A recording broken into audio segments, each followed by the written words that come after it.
Hello and welcome to Medical Compass. We're the medical podcast from the Netherlands. In each episode, we delve deeply into a medical case or topic with leading experts and specialists in their field. And interviewing today is me, Henry Harrison, and my colleague, Sarah Betto. It's a great privilege to introduce Professor Sadaf Farooqi, a leading authority in the fields of metabolism, endocrinology, and obesity research. Professor Farooqi serves as the Professor of Metabolism and Medicine at the University of Cambridge, and is an honorary consultant in diabetes and endocrinology at Addenbrooke's Hospital, Cambridge. Her groundbreaking research has fundamentally reshaped how we understand and approach the regulation of body weight. She and her colleagues were the first to discover and characterize genetic disorders causing severe childhood obesity, uncovering how disruptions in appetite control are key drivers in these conditions. Professor Farooqi's contributions to science have been widely recognized, earning her numerous prestigious awards, including election as a Fellow of the Royal Society in 2021. Her pioneering studies continue to advance our understanding of obesity and its complications, offering hope for innovative therapies and improved patient care worldwide. So I'd love to give you a very warm welcome to Amsterdam. I would love to start off with a question. What or who has inspired you in your career? Well, I think for me, my inspiration has always been, as a physician, I want to help patients. And I come from a medical family background. My parents were both doctors. And so I learned from a very early age about the excitement of medicine and how a single person can make a difference to so many people's lives. So really, for me, that was a very early inspiration to undertake medicine. And then really throughout that, it's really been patience, I would say, and wanting to figure out what is causing the problem of patients and treating them that has really inspired me to undertake my medical career, but then also my research career. And what inspired you to this subject specifically? Because you specialize in obesity and specifically metabolic disorders. Yeah, metabolic disorders. Yeah, so as a junior doctor, I was always very interested in medicine as opposed to maybe surgery or other areas. And then I also enjoyed endocrinology because endocrinology is the discipline of hormones and how they act throughout the whole body. And as an endocrinologist, you have to think about all of the different parts of the body that are affecting the patient's health and their life. So I always liked endocrinology. But in those days, and we're talking about around 1997 now. We were born. We were just about born. Some of the audience won't have been born. But people in the UK were beginning to realize that there is becoming a problem with obesity and type 2 diabetes. And so it was quite a new-ish problem. It seems strange now, but it was quite new then.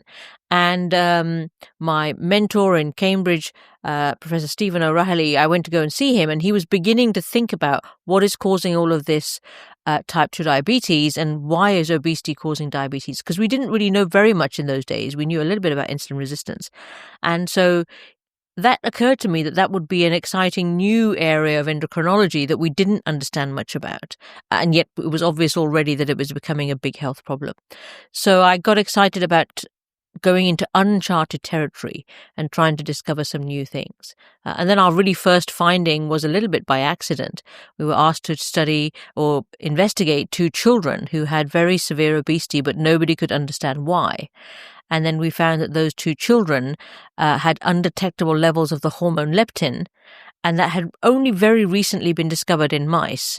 And then we showed that was because they had a genetic mutation in the gene that encodes leptin, which was then the cause of their severe obesity. So that was really my first bit of work in my research and my PhD.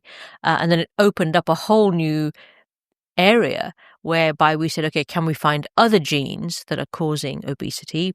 And particularly at the same time, people were doing investigations in mice around the world that were revealing that there's an entire system for regulating weight, which we didn't learn anything about. So it was a very exciting time to do the research. And then I think also we took a really good approach is that we studied people, and we studied people, particularly children, who were very severely obese, which allowed us to find the key genes. Yeah, so this path from endocrinology and then eventually go to genetics in the pediatric population. Where are you now on that work? So over 25 years now, we've done quite a lot of work in that field. And what we've been doing is studying a large cohort of 8,000 children with severe obesity recruited from around the world. And we've identified multiple different genes, over 20 genes, many of which converge on a single pathway, the leptin-melanocortin pathway, which we know is critical for regulating weight in all of us. And so finding those genes and explaining how they cause obesity, which is predominantly by affecting appetite. No one really knew that. Everybody thought that appetite is just down to voluntary control. You choose what you eat. But our work showed that specific genes and pathways regulate our appetite. It's not as under voluntary control as we like to think. So I think the impact of the work has been several-fold. So firstly, genetic testing is now recommended globally in guidelines for the assessment of children with obesity, and in particular for adults who've had early onset obesity. There are now some specific treatments available for people with specific genetic disorders. By understanding the mechanism, you can then develop a more effective treatment for patients. And there are a number of treatments licensed and more to come.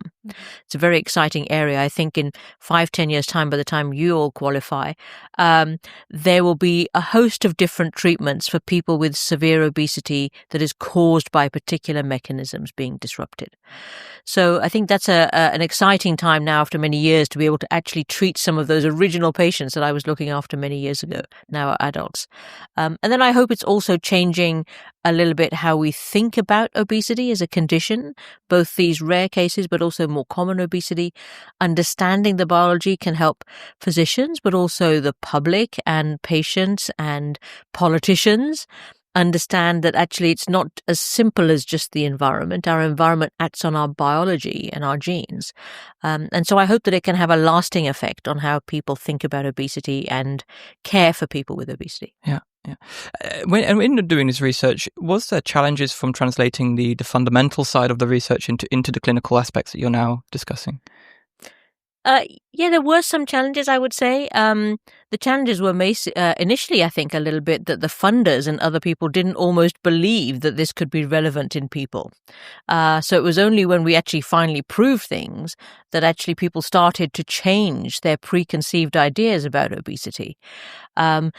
We, I think, benefited from the fact that many of the genes and the pathways found in mice appear to be identical in people. And so when we characterize the phenotype in people, the clinical features of the people, they often have been the exact mirror image of what happens in the mice. And so it shows that these pathways are very fundamental, conserved across species. And so that translation has been quite smooth in one respect, because a lot of the work in mice has been very comparable to what we see in people.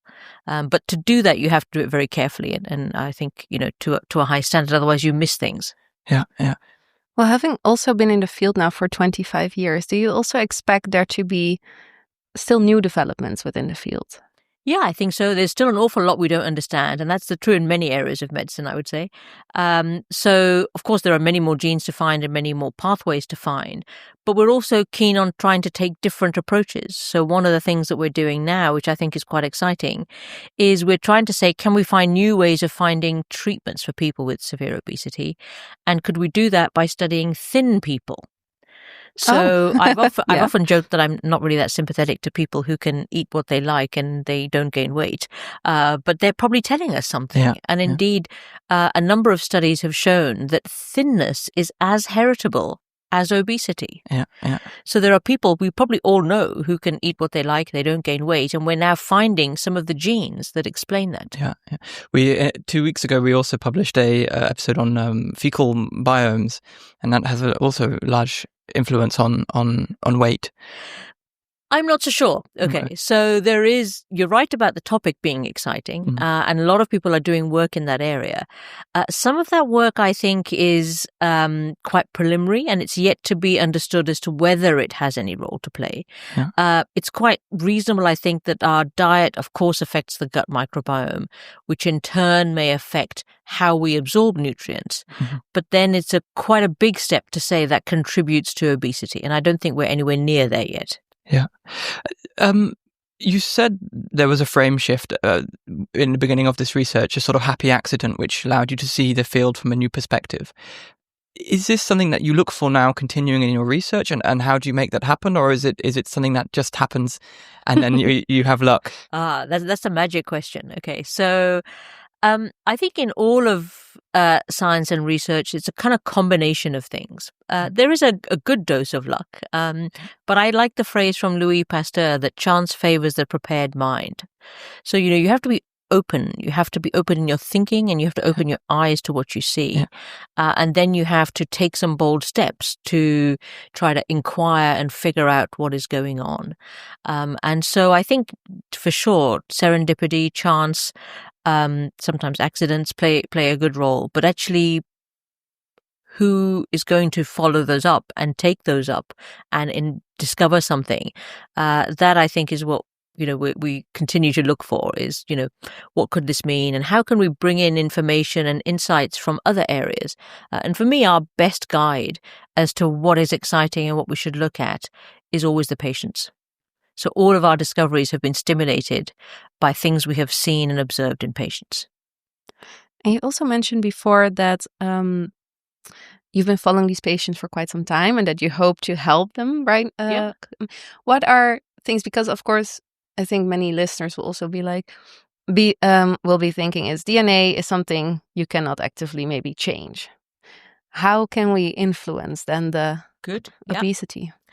Yeah, so I think for people with a severe obesity that may be caused by a single gene not working, if you understand the pathway that is not working, you can't necessarily fix the gene, but you can target the pathway through another route.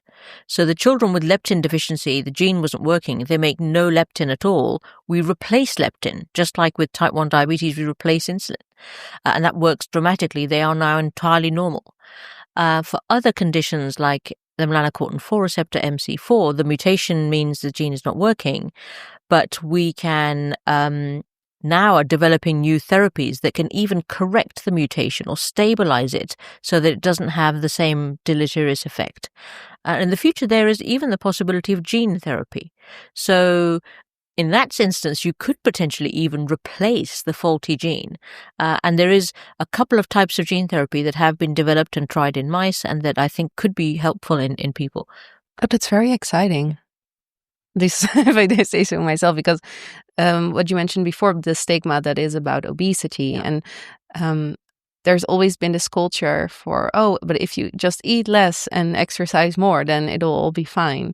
And struggling with my weight myself also, that sometimes it doesn't work that way. It doesn't work that way. And I think, of course, we always give people the advice that we want people to eat healthily and exercise more. And as physicians, we do that. But I think now what has changed is from our work and the work of others, we understand that not everybody will respond to that advice in the same way. Yeah.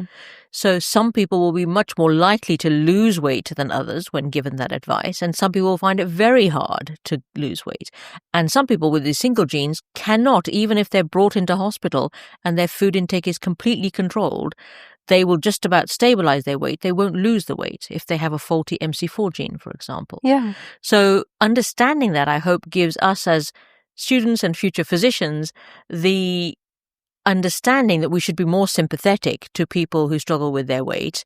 And when you and your generation, I hope, are speaking to patients, to the people who make policies and public health policy, you need to convey that information so that people have a broader understanding of just how complicated it is. When I'd like to come back to the patient focus comment that you made. When you spend a lot of time doing fundamental research and you spend a lot of time in the lab, how do you keep the contact and the finger on the pulse of how the patient is presenting?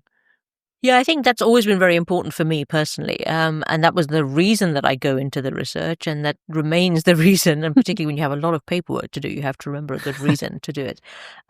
So yeah, it's very close to me because we work with the patients, we see the patients regularly, and so that's always a reminder to me as to why we're doing it. And there are many times in your research career, and I'm sure you and your colleagues will find the same in time, that there are many different paths you can choose. You can choose to follow this question or this question. And in general, I choose to follow the questions that are interesting but important, and that will make a difference if we can solve that problem.